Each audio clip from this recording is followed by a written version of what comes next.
हमारे चैनल को सब्सक्राइब करें। नमस्कार दोस्तों, पूर्णिमा अमावस्या की कहानी भाग 2। ठीक है माँ जी, मैं साफ सफाई कर देती हूँ। और उस बूढ़ी अम्मा के पैर दबा दी और कहती है, माँ जी कोई और काम हो तो बताइए।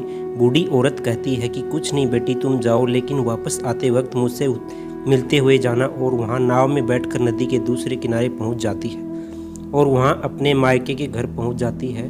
वहाँ पर पूर्णिमा के भाई और भाभी उसे देखकर बहुत खुश हो जाते हैं। पूर्णिमा की बहुत खातिरदारी करते हैं, उससे बहुत सारी बातें करते हैं। कहते हैं कि बच्चों को भी साथ में लेकर आती तो बहुत अच्छा होता।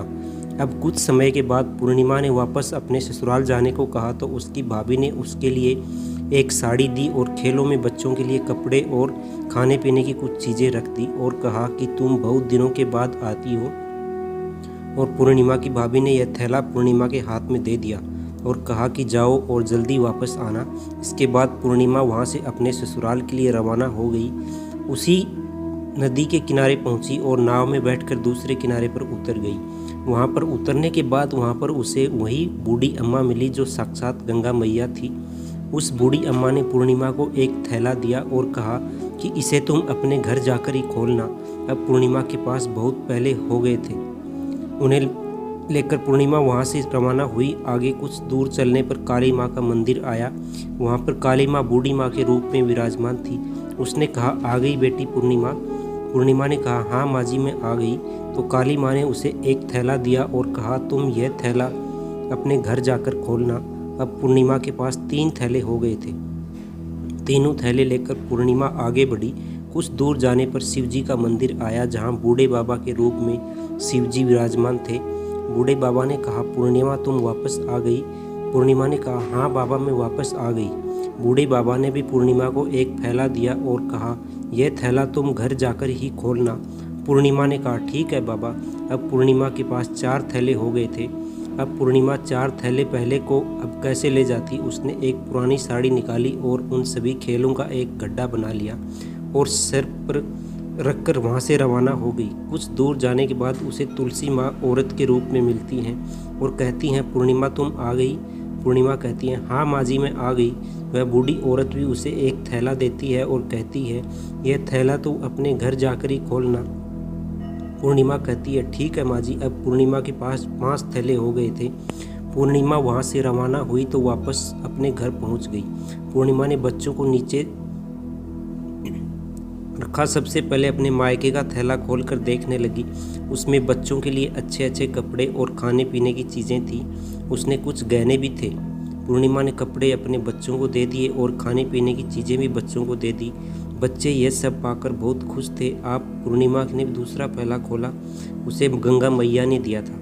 उसमें ढेर सारे हीरे जवाहरात, सोना चांदी आदि था। इसके बाद उस पूर्णिमा ने तीसरा थैला खोला, उसे काली माँ ने दिया था। उसमें बहुत सारा सोना श्रृंगार का सामान भरा हुआ था। इसके बाद पूर्णिमा ने चौथा थैला खोला, जो उसे भगवान शिव ने दिया हुआ था। उसमें बहुत सारा धन संपत्ति भरा था और बहुत सारी खुशियाँ भरी हुई थी। इसके बाद अब पूर्णिमा ने 5वां थैला खोला, जो उसे तुलसी माँ ने दिया था। उसमें चावल दाल 7 प्रकार खाने की चीज़ों से भरा हुआ था। अब पूर्णिमा के घर में किसी भी चीज़ की कमी नहीं थी। उसका धन धान्य से भरा हुआ था और परिपूर्ण था। अब पूर्णिमा उसका परिवार सुख में जीवन व्यतीत करने लगा। अब पूर्णिमा के मन में विचार आया कि क्यों ना शिव जी की कथा कराई जाए और शिव जी की कथा में एक कार्यक्रम रखा। पूर्णिमा ने गांव के सभी लोगों को निमंत्रण दिया और घर घर जाकर सभी लोगों को बुलाया। पूर्णिमा अपनी बहन अमावस्या के घर भी गई और अमावस्या को भी शिव जी की कथा के लिए उसने अपने घर पर बुलाया। जब अमावस्या पूर्णिमा के घर शिव जी की कथा में आई तो उसने देखा कि पूर्णिमा के घर में किसी भी चीज़ की कोई कमी नहीं है। इतना सारा धन दौलत देखकर अमावस्या आश्चर्यचकित हो गई। उसने पूर्णिमा से कहा, तुम्हारे घर में इतनी धन दौलत कहाँ से आई। पूर्णिमा ने कहा, देखो बहन, तुमने शिव जी की कथा में मुझे नहीं बुलाया था, फिर भी मैं चली आई और तुमने मुझे प्रसाद तक नहीं दिया और मेरी गरीबी का मजाक भी उड़ाया। उसके बाद मैं अपने घर आ गई और घर आते हुए मन ही मन सोचा रही थी कि अपने मायके जाऊंगी और मैं अपने मायके चली गई। और जो कुछ घटना इस बीच हुई वह सभी घटना अपनी बहन अमावस्या को बताती है। तो अमावस्या कहती है कि तुम भी मुझे प्रसाद मत दो और मुझे डांट लो। लेकिन पूर्णिमा ने कहा कि यह तो भगवान का प्रसाद है, मैं तो सबको दूंगी और तुम्हें भी दूंगी। फिर भी अमावस्या ने प्रसाद नहीं लिया और वह सीधे अपने घर चली गई। घर जाकर अपने बच्चों से कहकर वहाँ अपने मायके जाने के लिए तैयार हो गई और मायके के लिए निकल गई। उसे भी रास्ते में चलते चलते तुलसी माँ मिली, जो चबूतरे पर बूढ़ी माँ के रूप में बैठी हुई थी। बूढ़ी माँ ने अमावस्या से कहा कि बेटी कौन हो तुम और कहाँ जा रही है। अमावस्या ने अपने परिचय दिया। बूढ़ी माँ ने कहा, बेटी यह तुलसी का पौधा सूख रहा है, इसमें थोड़ा सा पानी डाल दो और इस चबूतरे की साफ सफाई कर दो।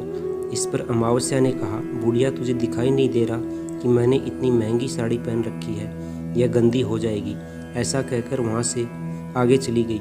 आगे जाने पर उसे भगवान शिव मिले, जिसे भी उसने ऐसा ही कहा और उसके बाद आगे जाने पर उसे काली माँ मिली, जिससे भी उसने यही सारी बातें कही। आगे जाने पर उसे गंगा मिली, जिसे भी उसने यह सब कहा और आगे चली गई। उसके बाद अमावस्या जब नाव में बैठने लगी तो उसे नाव में फूलों की जगह कांटे भरे थे, जो उसके पैरों में चुभ रहे थे। किनारे पर उतरकर वहाँ अपने मायके चली गई। जब वहाँ उसने भाई भाभीयों तथा भाइयों ने देखा तो मन ही मन में कहने लगे कि काम की ना काज की, 2.5 मन अनाज की, अब आ ही गई हो तो ठीक है।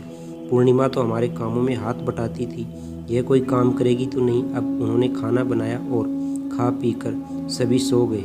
अमावस्या जब सुबह उठी और अपनी भाभीयों से कहा कि मैं अपने ससुराल जा रही हूँ। उन्होंने कहा, ठीक है जाओ। अमावस्या बोली, पूर्णिमा को तो तुमने एक थैला दिया था और मुझे कुछ नहीं दोगे क्या? भाई और भाभी ने कहा, तुम घर जाओ, थैले तुम्हारे घर पहुँच जाएगा। फिर अमावस्या वहाँ से निकल गई और नदी के किनारे पर पहुँची। वहाँ गंगा मैया बूढ़ी औरत का रूप धारण करके बैठी हुई थी। बूढ़ी माँ ने कहा, आ गई बेटी? तो उसने कहा, मैं आ गई। अमावस्या ने कहा, तुमने पूर्णिमा को एक थैला दिया था और मुझे कुछ नहीं दोगी क्या? बूढ़ी अम्मा ने कहा, तुम घर जाओ, थैले तुम्हारे घर पहुँच जाएगा। इसके बाद आगे जाने पर उसे काली मैया मिली, जिसने भी अमावस्या को यही कहा। इसके बाद आगे जाने पर उसे शिव मिले, इन्होंने भी अमावस्या से यही कहा। इसके बाद आगे जाने पर उसे तुलसी माता मिली, उसने भी अमावस्या से यही कहा, तुम घर जाओ, थैले तुम्हारे घर पहुंच जाएगा। अमावस्या अपने घर पहुंच गई। आंगन में देखा, वहां पर 5 थैले पड़े हुए थे। अमावस्या ने मन ही मन सोचा कि अब तो मेरे पास बहुत सारी धन दौलत आ जाएगी। जल्दी जल्दी उसने सभी थैले को खोला। किसी में मिट्टी थी तो किसी में पत्थर, किसी में कंकर और किसी में कोयला। उसे मायके से भी कुछ नहीं मिला था।